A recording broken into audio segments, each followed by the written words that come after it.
Fetal acidosis refers to a condition in which there is an abnormal increase in acidity, low pH, in the blood of a fetus.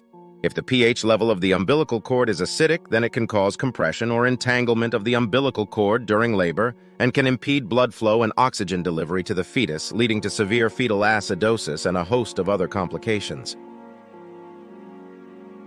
This condition can be concerning as it may indicate compromised oxygenation or other metabolic imbalances in the fetus. Fetal acidosis can occur during pregnancy or labor and delivery. Often, prenatal healthcare centers prescribe a diet that promotes a low blood pH in the mother, which in turn gives the unborn baby fetal acidosis during pregnancy or after birth. At times, children sustain serious and life-threatening birth injuries or even die as a result of doctors and medical practitioners failing to diagnose acidosis. If your child suffered trauma due to this condition during labor, you can contact a lawyer. What are some complications associated with fetal acidosis? Cerebral palsy. An umbilical cord wraps around a child's neck. Fetal distress, abnormal fetal heart rate patterns. Infection.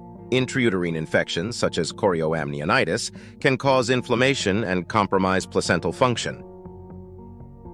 Maternal hypoxemia, a condition that reduces maternal blood flow or oxygenation, such as hypotension or respiratory distress, can impact fetal oxygen delivery and contribute to fetal acidosis. Maternal metabolic acidosis can cause this.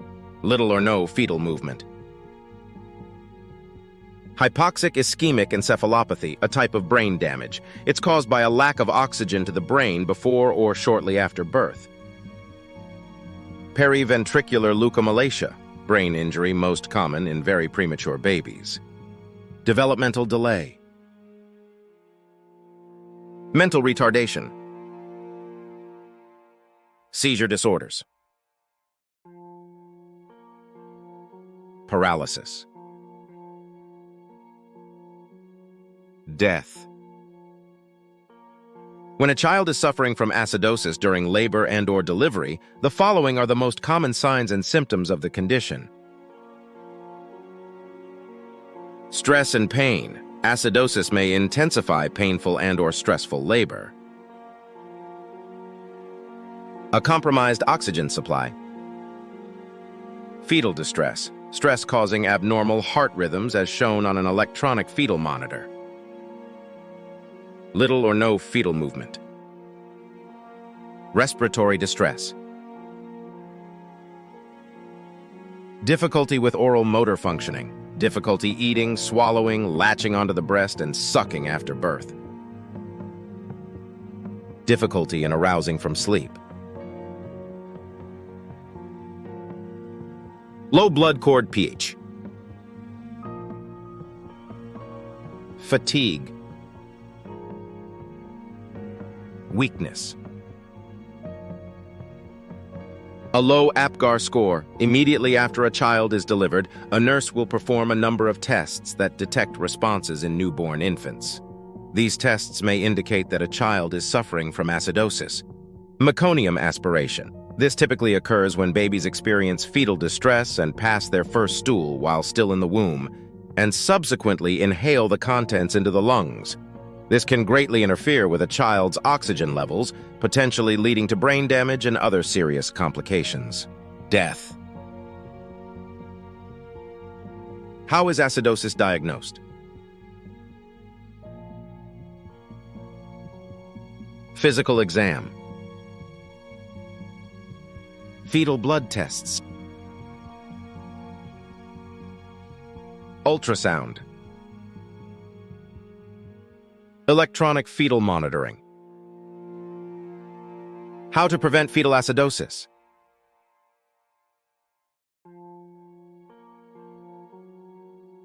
Preventing fetal acidosis involves ensuring optimal conditions for fetal growth and development throughout pregnancy and labor. While it may not always be possible to completely prevent fetal acidosis, there are several measures that can help reduce the risk. Here are some strategies. Eat alkaline-rich foods to ensure the maternal blood and umbilical cord pH doesn't become acidic falling below 7.0. Ensure the umbilical cord's lower range for normal arterial pH extends to at least 710 and that for venous pH to at least 720. Don't eat foods that promote metabolic acidosis in the mother. Stay away from canned foods and preservatives. Moderate exercise. Mitigate hypertension, lower high blood pressure and stress. Healthy alkaline foods, acidic-forming foods are processed meat, conventional dairy, refined sugar, prescription medications, vinegar and alcohol. Alkaline foods are commonly fruits and vegetables. Take a look at this list and see if you can increase your alkaline intake. Almonds and almond milk. Amaranth, alkaline-forming seed, though categorized as a grain. It is also known for its relatively high levels of protein. Artichokes. Arugula. Asparagus. Avocado and avocado oil. Basil. Beetroot. Broccoli. Brussels sprouts. Buckwheat, an alkaline-forming seed like quinoa. It's not a grain. Cabbage. Carrot. Cauliflower. Celery. Chives. Cilantro. Coconut. Collard greens. Cucumber. Cumin. Dandelion. Eggplant. Endive. Flax oil and flax seeds. Garlic. Ginger. Grapefruit. Green beans. Herbal teas, fresh teas from the leaves of fruit or herbs. Kelp. Leeks. Lemon, also used for cooking instead of oil. Heating oil metabolizes to a toxin in the body. Lentils. Lettuce. Lima beans. Lime. Millet, a good replacement for wheat, so you can make bread, good source of iron and protein. Mint. Mung beans. Mustard greens. Navy beans. Sweet potatoes. Okra. Olive oil, do not cook, fry with any oils. Onions. Parsley. Peas.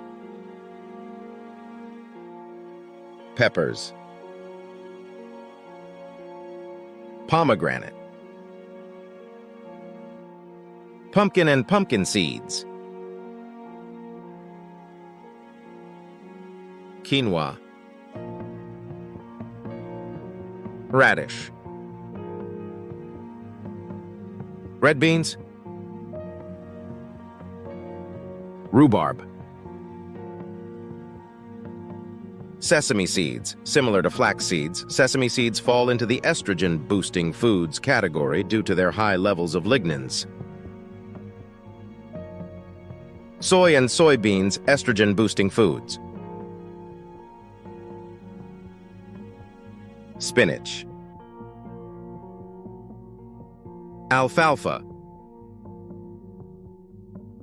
Squash. Sunflower seeds, estrogen-boosting foods.